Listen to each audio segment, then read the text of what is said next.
Moving on to other global stories at this hour. With the crucial midterms less than 50 days away, migrant politics has once again taken the center stage in the United States of America. A Texas sheriff opened investigation into the flights that flew migrants to Martha's Vineyard last week.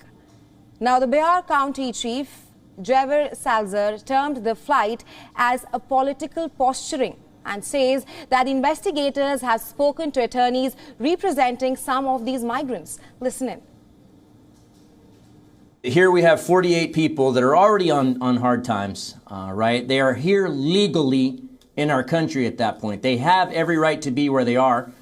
And I believe that they were preyed upon. Somebody came from out of state, preyed upon these people, lured them with promises of a better life, which is what they were absolutely looking for, with the knowledge that they were going to cling to whatever hope they could be offered for a better life, to just be exploited and hoodwinked into making this trip to Florida and then onward to Martha's Vineyard for what I believe to be nothing more than political posturing to make a point.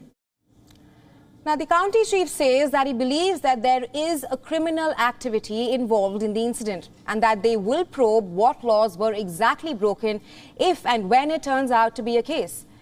Now, a spokesperson of the Florida governor has denied allegations made by the Bexar County sheriff. He says that the migrants were homeless in Texas and that Florida gave them an opportunity to see greener pastures in a sanctuary jurisdiction that offered greater resources for them, as expected. Now, some reports also suggest that last week, the Florida governor paid an aviation company over $600,000 to transport some 48 migrants from San Antonio to Martha's Vineyard. Earlier in spring, the Florida administration also approved $12 million for moving migrants out of Florida to other states. Meanwhile, the Biden administration has slammed the move. The press secretary earlier accused Republicans of using migrants as their political pawns. Meanwhile, U.S. Customs and Border Protection says that the encounters along the U.S.-Mexico border have already topped 2 million so far this fiscal year itself. The agency adds that migration has also increased from countries like Venezuela, Nicaragua and Cuba. Republican governors of border states like Texas and Florida have played up border control policies in recent months.